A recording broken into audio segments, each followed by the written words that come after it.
आपला बाप कुठं काम करतो ते पहा, आपल्या बापाची चप्पल पहा, आपल्या बापाची फाटलेली बनेल पहा, आपल्या घरावरले पत्र पहा, आपल्या बापाने इटाचं घर बांधलंय, मागं स्लॅब करायला, प्लास्टर करायला सिमेंट नाहीये. तीच तुमच्या जीवनातलं सर्वात मोठं मोटिवेशन. इथं भाषण ऐकायची गरज आहे काय? हे दिवस आपण स्वतः पाहिलेत. अरे अनेक वेळा मला क्लासमधून 3000 रुपयामुळे उठून दिलं होतं. मी बॅच केली 15 रुपयाला, बॅच केली 16 रुपयाला, बॅच केली 17 रुपयाला. आणि ऑफलाईन मधून प्रशांत भाऊ मी पाहिलं की बाबा सेवा करत असताना अनेक अडचणी येतात. आणि इथंही नेता व्हा. इथं काही पोरी असतील इंस्टाग्रामवर आहेत का? माहिती ना कोणाच्या? माहिती म्हणजे पण कोणाच्या? सर तुमच्या माहिती ना. हा घ्या, इंस्टाग्रामवर असतील ना.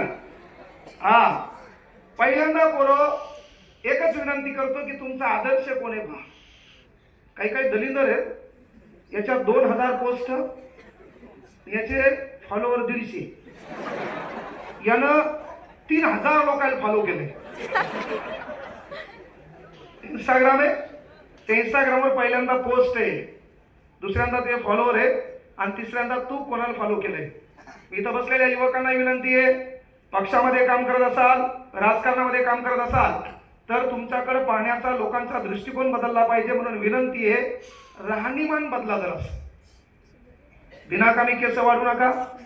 काहीचे केस कुरळे होईना.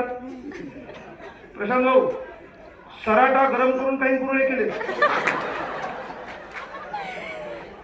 काही ना कानात बाळ्या घातल्या.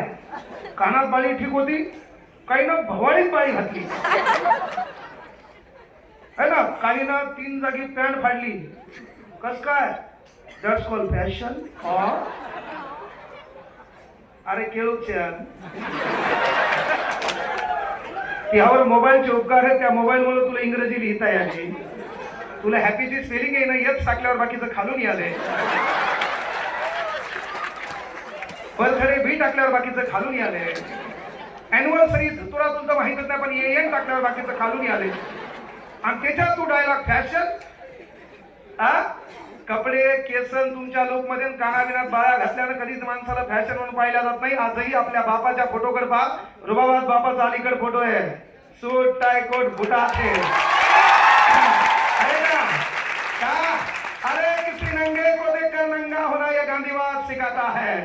किसी नंगे को देखकर नंगा होना ये गांधीवाद सिखाता है, लेकिन किसी नंगे को देखकर सूट बूट में लाना ये आंबेडकरवाद सिखाता है.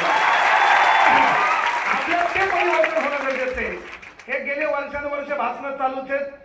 बोलणाऱ्याचं बोलते, ऐकणाऱ्याचं ऐकते. परिवर्तन धतुरा काहीच नाही.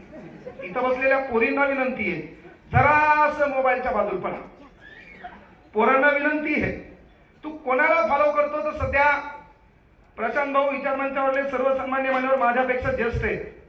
मी विनंती एकच करायला, सध्या पोरांमध्ये ट्रेंड कोणाचा आहे माहितीये का? जो गुन्हेगारीकडे वळलेला आहे, जो काहीतरी जातीय स्टेटमेंट देतो. आजकाल महाराज लोक या विचार मंचावर जातीय स्टेटमेंट दिले ना, काही बोलायले. मग त्याच्यामध्ये काय होतं, हे पोरग फॉलो करायला ज्याला गुंडागर्दी केली आहे, लोकांच्या गाड्या फिरवल्या, त्याच्यानंतर महत्वाची गोष्ट जेलमधून बाहेर आल्याच्या नंतर 302चा आरोपी, 307चा आरोपी, आता BNS बदललं 103 109 या कायद्यानुसार बाहेर आलेल्या आरोपीची जेलच्या समोर जंगी मिरवणूक निघत असेल आणि त्या मिरवणुकीमध्ये हा दलिंदर नाचत असेल तर सध्या कार्यक्रम भाषणाचा नाही, ठोकण्याचा असणं गरजेचं आहे. आणि म्हणून महाराष्ट्रातल्या प्रत्येक कार्यक्रमात मी मायबापाला त्यांचा मुलगा म्हणून एक विनंती करत असतो, माईच्यानं भाषण करा, भाषण ऐका, कोणाच्या कार्यक्रमाला जा नका जाऊ, पण हप्त्यातून एकदा आपल्या अवलादीला ठोका. तुम्ही म्हणसाल ही अभिव्यक्ती स्वातंत्र्याच्या पलीकडे. काही जण म्हणतील आर्टिकल 19 है ना, कलम 14 बरोबर आहे, कायद्यासमोर सर्व समान. कलम 23, कलम 24 बरोबर आहे का नाही? 14 वर्षापेक्षा खालील बालकांना तत्सम खाणीच्या ठिकाणी आरोग्याला धोका निर्माण होईल त्या ठिकाणी त्याला कामावर ठेवता येणार नाही. मग समजा पोरग सावीले आणि बाप म्हणला 1 ग्लास पाणी होणार, मग त्याला म्हणायचं का, सांगू का तुम्हाला कलम 23? बापाला हाणायला पाहिजे का नाही? पाणी 1 ग्लास आणल्याने त्याच्या आरोग्यावर धोका निर्माण व्हायला. बापानं बिडी आल्यावर अर्धी पेटून आणणारा तू, हे तुला कळायले. पण विनंती आहे काय बाबा का, कारण सध्या पोरांच्या मी पाहिलं काही काही मुलांचे स्टेटस काही काहीचे गम मध्ये आहे, तू नाही कोई और से. काही काहीला ग्रेट लव झाला असेल, लव प्यार इश्क दर्द दुःख त्याग. ह्या शब्दाच्या व्याख्यात असलेल्या तमाम दलिंदरांना विनंती आहे, काही कर. नांदेडला शिकायला आलाय, रूम मध्ये बरोबर चालू आहे, खूप अभ्यास छान चालू आहे. गावाकडे हृदयाचे तार तुटलेले, त्याच्यात 7 वाजता तिचा फोन आला, तू हा स्पीकर ऑन केला, त्याच्यात तिनं आवाज काढला हॅलो, आणि ती म्हणली पिलू जेवला का. इथून पुढे दलिंदरांना आपल्याला पिलू कोणी म्हणलं ना पाहिजे. बाळासाहेब शिंदे पेज क्रमांक 266, पिलू फक्त कुत्र्याच्या डुकराच्या लेकराला म्हणतात. कळालं पाहिजे आपल्याला. त्याच्यात स्पीकर म्हणत असेल तू जेवला का नाही, अंडायला घालला, दुपारी रोडवर पळालो, पोट दुखायले म्हणून मी जेवलो नाही. त्याच्यात ताई मोबाईल लांब नेते कारण आवाज गोड येतो, आणि ताई तिकडून म्हणत असेल तू जेवला नाही म्हणून मी पण जेवणार नाही. तिकडं ताई बम जेवून असते. हे सर्व नाटकं असतात. तू जेवला नाही तेव्हा या जगात फक्त 2 लोक जेवत नाही, एक तुझी माय आणि तो बाप. तू उपाशी राहणार नाही याची काळजी तुला नाही पाहिजे. त्याला कोणाच्या भाषणाची गरज नसते.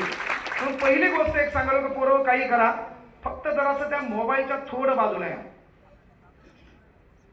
रील स्टार इथं आहेत का काही, पण प्रत्येकाला वेळ लागले. लोकांचा गॉगल घाल, लोकांचे कपडे घाल, नवीन फोटो टाक, त्याच्यात ऑसम लुक. कुठून शब्द आणले काय माहिती, ऑसम लुक. बाबा पोरी शिकणारा तर विषयच नाही, कुठून तोंड वाकडं करतील तिच्यासोबत तशी भेटती तिला.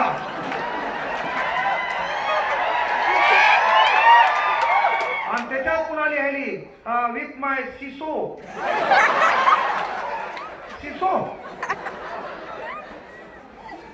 सिस्टरची स्पेलिंग आहे ना, हिने शॉर्टकट केला. कारण आपला मराठवाड्यामध्ये शॉर्टकट करण्यात नंबर 1. आता भाऊ इकडे या म्हणाली वेळ लागते की नाही, हिंग क्लोजअप आहे का नाही. हिला कुठून शब्द काढले विथ माय सिसो. No found this word in English language. With my bro. Bro बरदाची स्पेलिंग आहे ना, याने शॉर्टकट केला. ब्रो कोण पुन्हा ट्युशन मधला पोलीस भरती. सकाळी 4ला तिला पळवायला आला, ती पळून मी गेली. तू मेला इथं तिचा गोळा सांभाळू सांभाळू.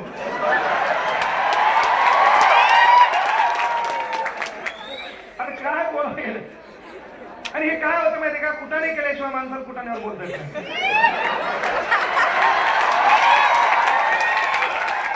आणि बोललेल्या गोष्टी जर कळत नाही ते नाबालिक आहे. म्हणजे मेन गोष्ट अंधारात पळायला चालला, अंधारात एकटाच पळायला गेला. दलिंदरा पेपर आहे तिकडे, एका प्रश्नाला 4 ऑप्शन आहेत. तर तुझं काम हे एकाच गोष्टीवर डिपेंड राहायचं नाही, जिंदगी एकदाच कुठली गोष्ट अंगलट आणायची नाही. तुला एवढी प्रेमाबद्दल व्याख्याच्या मायबापावर प्रेम व्हावं, 20 वर्षाच्या मायबापा तुला सांभाळले त्या गोष्टीत तुला प्रेम व्हावं. 1.5 दिवसात कोणतरी आहे ना डॉट डॉट डॉट हे म्हणलं होते का विथ माय ब्रो. ब्रो कोण ट्युशन मधला सगळ्या भावात किंवा धडपणी आली का. लग्न झाल्यावाली आली हो, लग्न झालं इथं आणि 5वी नापासी आणि त्याच्यात इंग्रजीतली आली. Just enjoy is my hobby. Hobby आम्हाला हॉबी म्हणजे शिकवलं होतं छंद. आता नवरा छंद आहे का. Is my hobby. हजबंडची स्पेलिंग येईल ना, हजबंड. लग्न झाल्यावर ज्या दलिंदराचं हसणं बंद होतं ते हजबंड. येऊ दलिंदर 12वीला 3दा नापासून डायलॉग खायला just enjoy with my life line. खोक्यात करण्याची बात पाईपलाईन आहे, लाईफ लाईनच्या नादीच लागू नाही. हे जे मोज मजा ह्या गोरगरिबांसाठी नाहीत, ह्या श्रीमंतांसाठी आहेत. मात्र एक गोष्ट आहे पोरिओ, काही करा, एक विनंती आहे की आपल्याला येणाऱ्या काळात काल परवा पाहिलं असेल की शासनाने जागा काढल्या 17,000 काहीतरी 17,000 का 1700 कंडक्टर वाहक चालक. आता त्या जागा आहेत कंत्राटी. आता पहिले ड्रायव्हर कंडक्टर पहिले स्थानात आहेत, या स्टेजचे पत्र गळून गेलेत, फक्त सीटा शिल्लक आहेत आणि बाहेरून टायर दिसायचे आणि मग ही लाल परी म्हणा ये आहे का ना. त्याच्यात ते तानातन त्याच्यात पुन्हा जर आता 17,000 कंत्राटी भरले आणि याने कोणाला उडीलं दररोज, तर जबाबदारी कोण